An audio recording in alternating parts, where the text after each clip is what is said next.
Hoy, amados hermanos, quiero invitarles a que consideremos estos dos textos que ustedes vieron ahí en la introducción, porque merecen ser reflexionados para que glorifiquemos y adoremos en espíritu y en verdad a nuestro amado Señor Jesucristo. Realmente, si uno pone atención a esos textos, uno entra a tomar conciencia de que Dios está haciendo algo con nosotros que va mucho más allá de lo que nosotros podemos entender.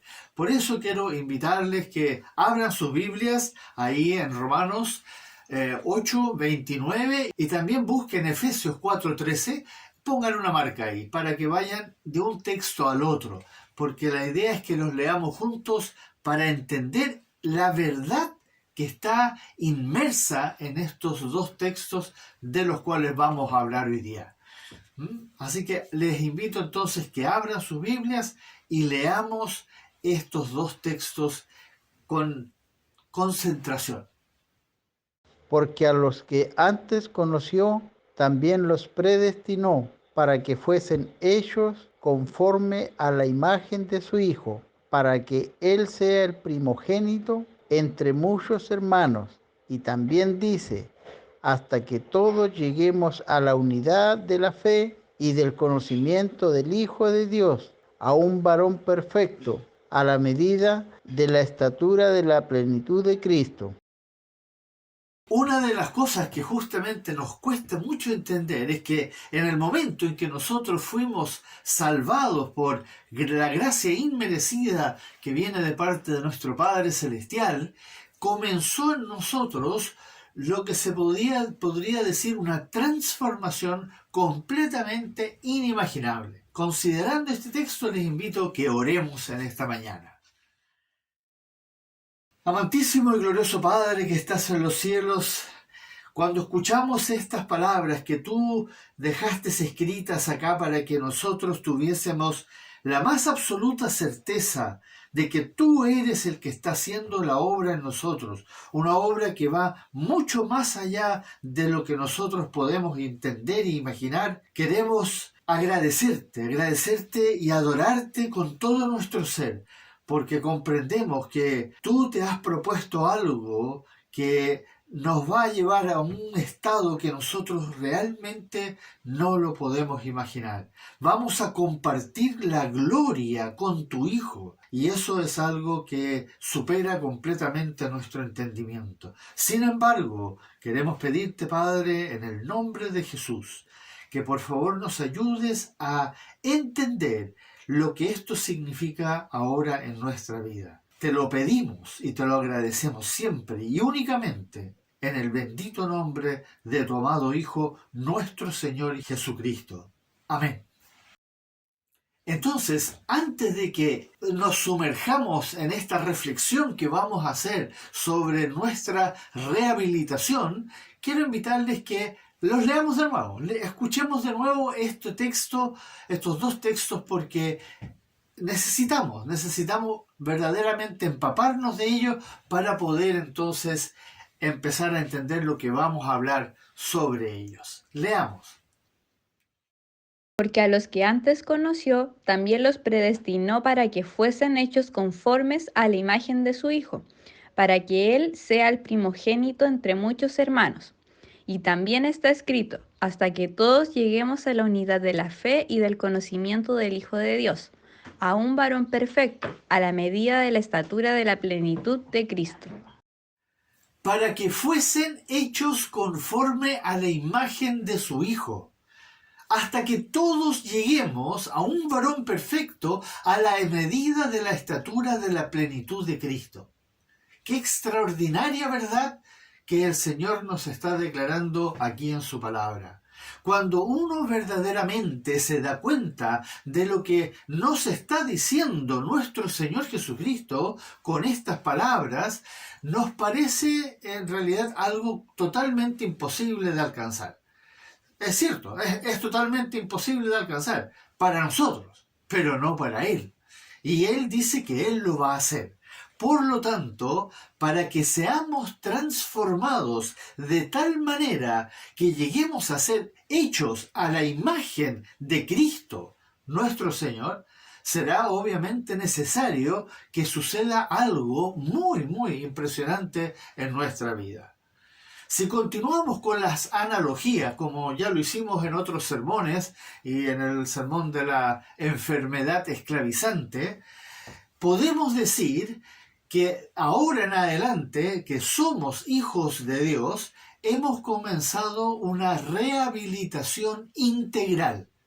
Todo nuestro ser va a ser rehabilitado. En otras palabras, es como si nos hubiésemos inscrito en un programa médico en que junto con otros enfermos de diversa gravedad se nos está ayudando a llevar a cabo un tratamiento clínico con terapia física, con prescripciones médicas, con todo lo que implica ser rehabilitado. Amados, esto es algo que el mundo no entiende. El mundo no entiende que nosotros estamos en un programa de rehabilitación. Y lamentablemente, lo digo con mucho conocimiento de causa, muchos cristianos tampoco.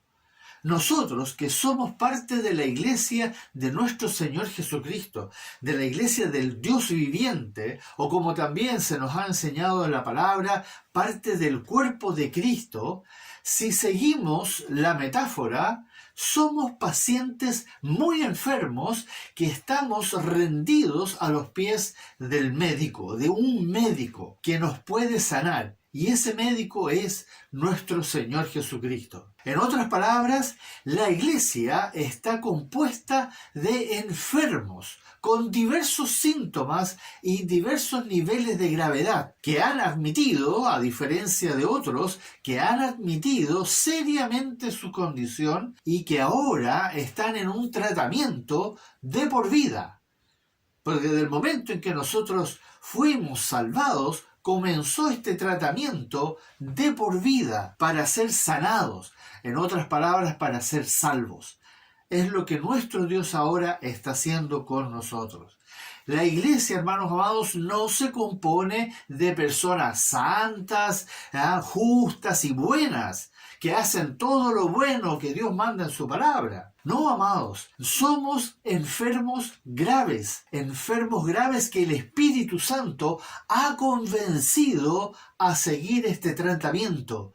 Él nos convenció de pecado y desde ese momento aquellos que admitieron y reconocieron y se reconciliaron con Dios Padre, entraron entonces o comenzaron este tratamiento que nuestro Señor Jesucristo nos ha prescrito en su palabra. Dicho esto, ahora tenemos que entender esto del tratamiento, esto de la rehabilitación. Entonces, si volvemos a la alegoría del tratamiento de los enfermos, sabemos que necesitamos seguir varias indicaciones importantes para que nos vayamos fortaleciendo y así no suframos los síntomas, que como lo vimos, son los pecados que manifestamos por nuestra enfermedad.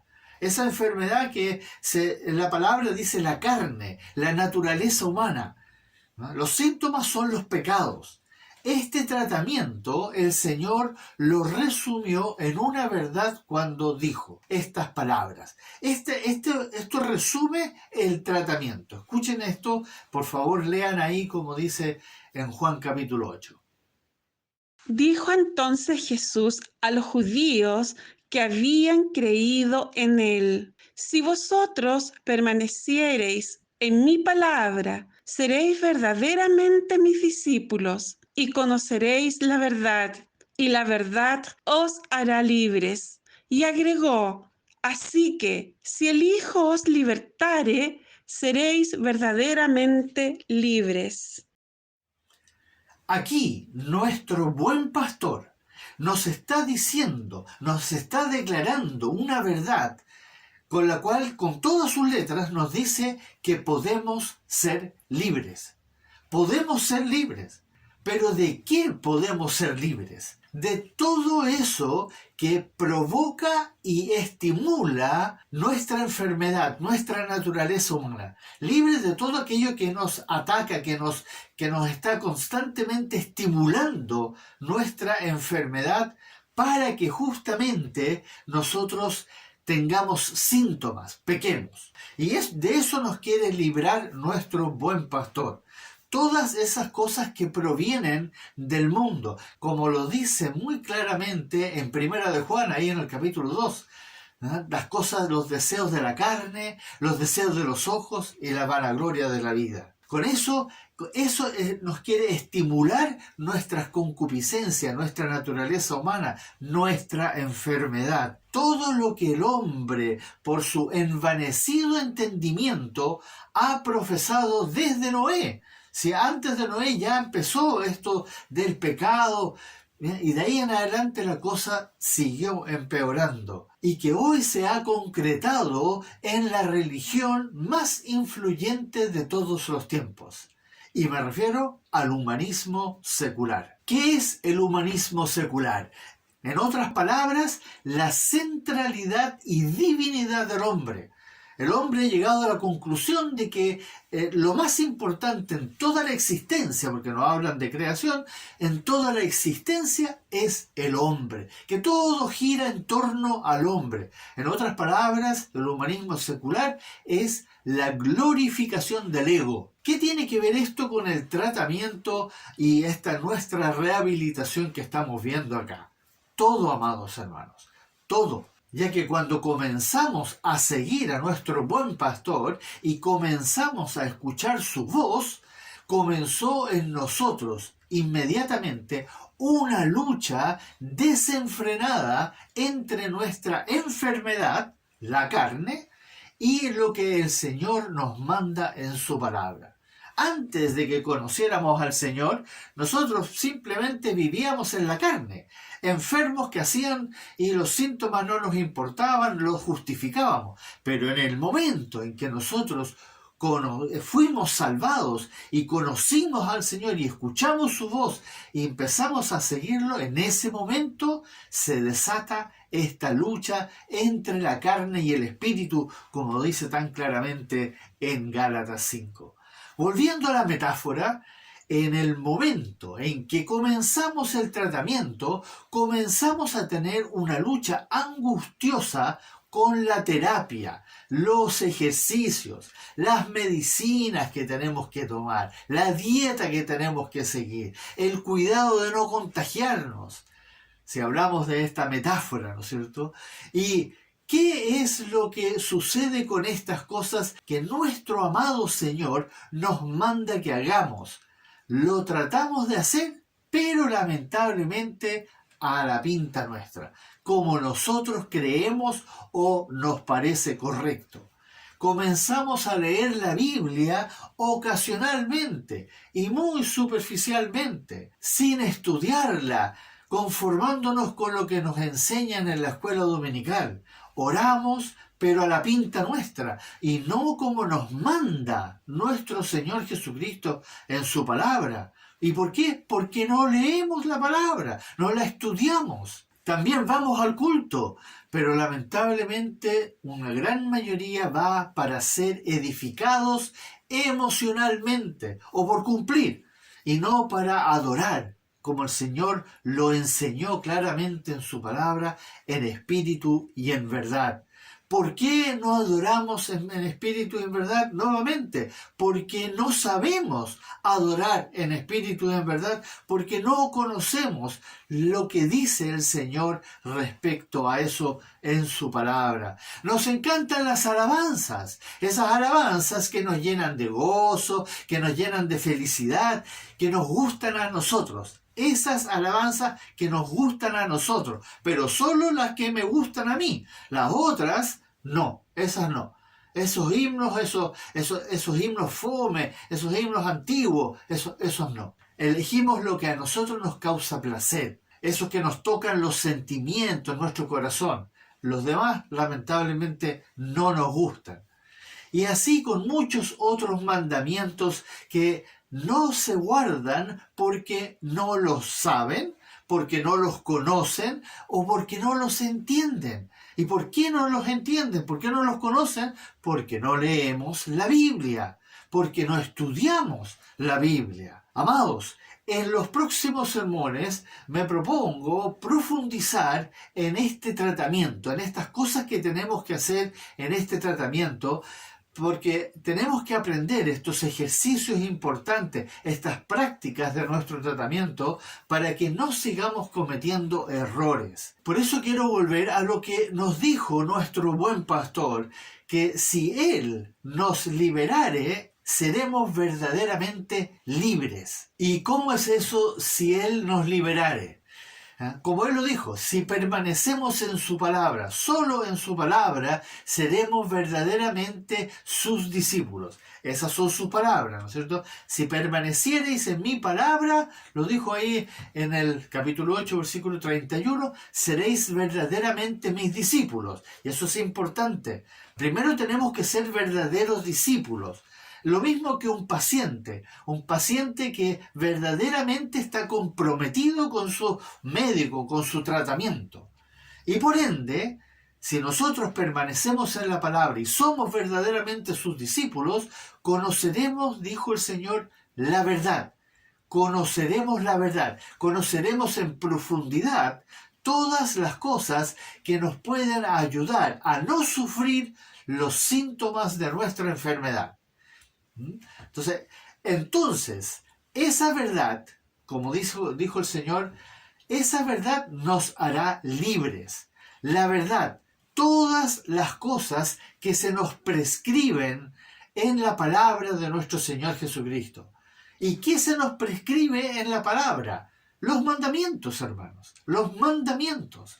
Por eso es tan importante que nosotros entendamos lo que el Señor nos manda en su palabra, para que justamente no suframos las consecuencias de nuestra enfermedad. En otras palabras, no caigamos en pecado. Pero para que esa verdad, esas indicaciones para nuestro tratamiento realmente hagan efecto en nosotros, obviamente tenemos que ser buenos pacientes.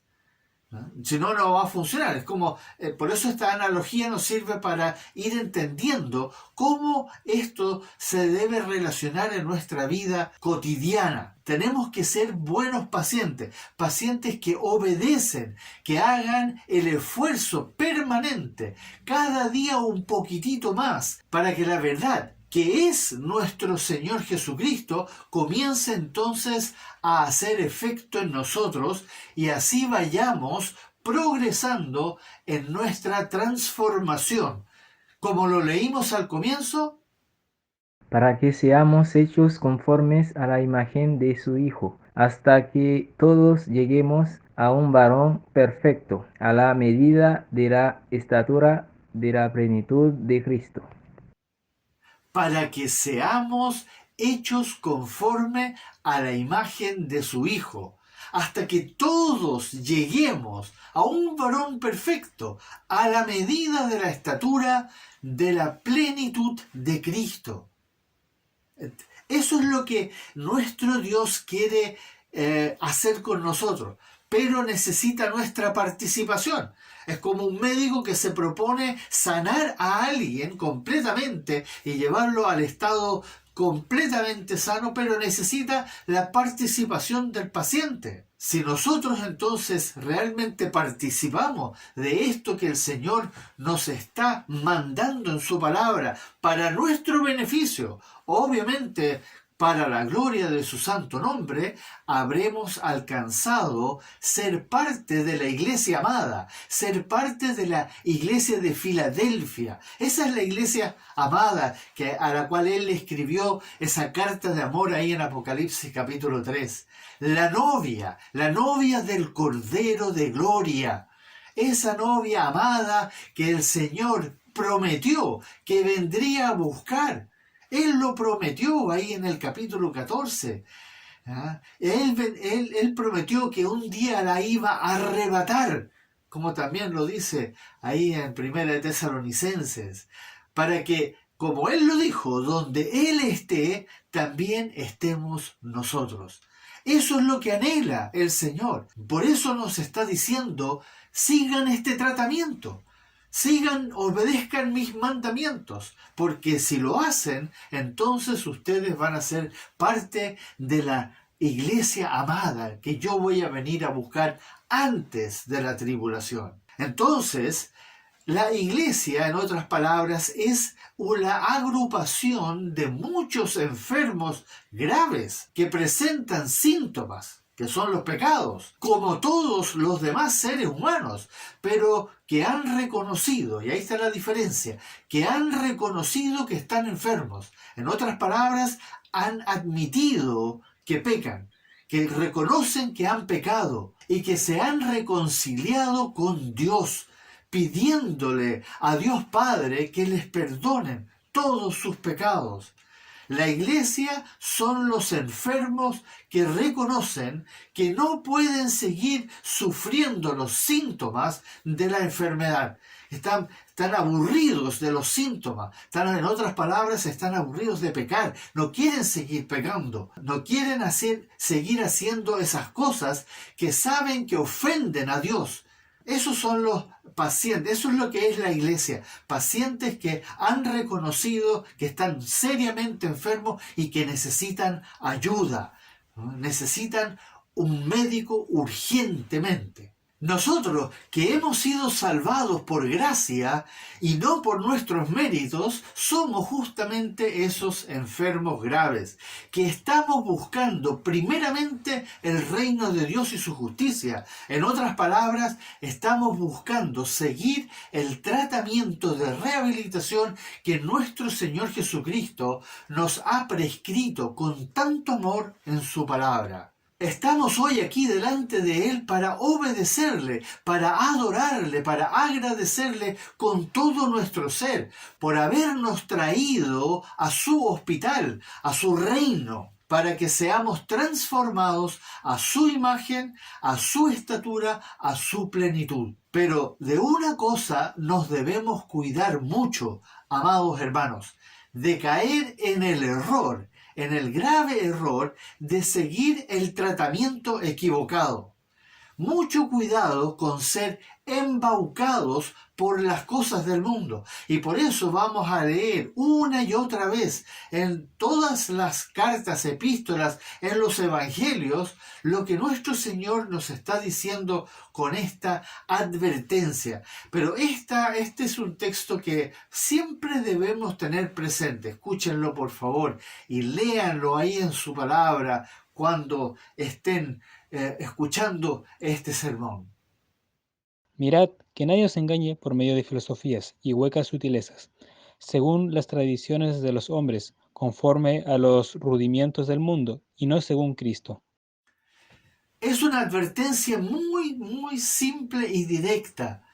Nos dice que nadie os engañe. Y justamente, ¿con qué nos van a engañar? Con el humanismo. El humanismo está lleno de filosofía, de hueca sutileza, enredado con las tradiciones de los hombres, los rudimentos del mundo. De eso se cuelga el humanismo secular y hoy día nos tiene atados a nosotros con ideas de que somos lo más importante acá en la tierra. Porque hoy se ha combinado la doctrina cristiana con el humanismo. Y eso nos parece muy atractivo, ya que promete un tratamiento mucho más fácil, obviamente, y mucho más agradable que ese tratamiento que nos prescribe el Señor en su palabra. Y ese es el problema con la iglesia hoy día, que ha combinado la doctrina de Cristo con el humanismo. Y eso obviamente no es la palabra de nuestro Señor.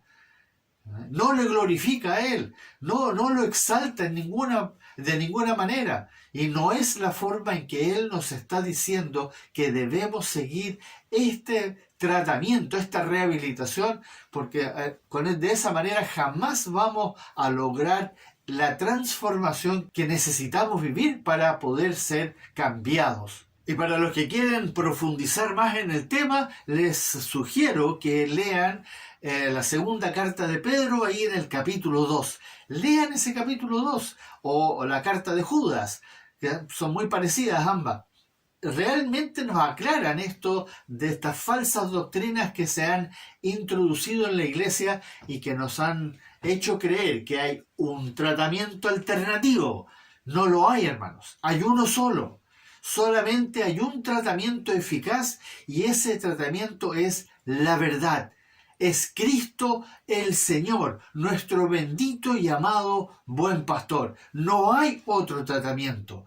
Todo lo demás se puede parecer mucho, puede parecer más fácil, pero solo será para nuestra perdición. Y en vez de hacernos libres, como lo promete el Señor, si nosotros permanecemos en su palabra, somos verdaderamente sus discípulos y conocemos la verdad, le conocemos a Él, seguiremos cautivos y oprimidos, esclavizados por nuestra enfermedad, por nuestra naturaleza humana.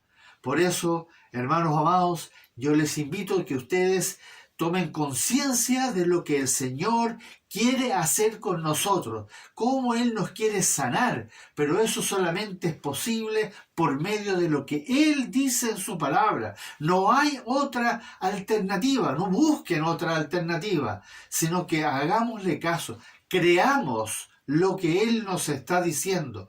Y eso por medio de la obediencia. Como Él mismo lo dijo, le compararé a un hombre prudente. ¿A quién? Aquel que lo que oye, lo hace. Pero el que oye las palabras de nuestro Señor Jesucristo. Porque eso es honrarle, glorificarle, eso es verdaderamente amar a nuestro amado y glorioso Señor Jesucristo, quien merece toda la exaltación, toda la gloria y toda la honra de nuestro corazón. En temor y temblor delante de Él, sigamos lo que Él nos ha prescrito en su palabra, que son sus mandamientos. Hermanos, démosle gracia a nuestro bendito Señor por estas palabras, por esta verdad que Él ha declarado en su palabra, que Él quiere que suceda en nosotros, que un día seamos hechos a la imagen de Él. Oremos, amados hermanos. Bendito Señor, te damos gracias porque tú a través de tu palabra nos repites una y otra vez lo que tú quieres hacer con nosotros, cómo tú nos quieres transformar. Y para eso necesitamos renovar nuestro entendimiento. Y eso solamente lo podemos hacer por medio de lo que tú nos has dejado escrito en tu palabra. Por eso te damos gracias, Señor. Te alabamos, te adoramos con todo nuestro ser, porque tú estás trabajando en cada uno de nosotros para que un día nosotros te veamos a ti, cara a cara, tal como tú eres, tal como tú eres, porque seremos transformados a tu imagen. Bendito Dios, Señor, a ti sea la gloria y la honra por toda la eternidad y para siempre, y en tu santo nombre oramos siempre. Amén.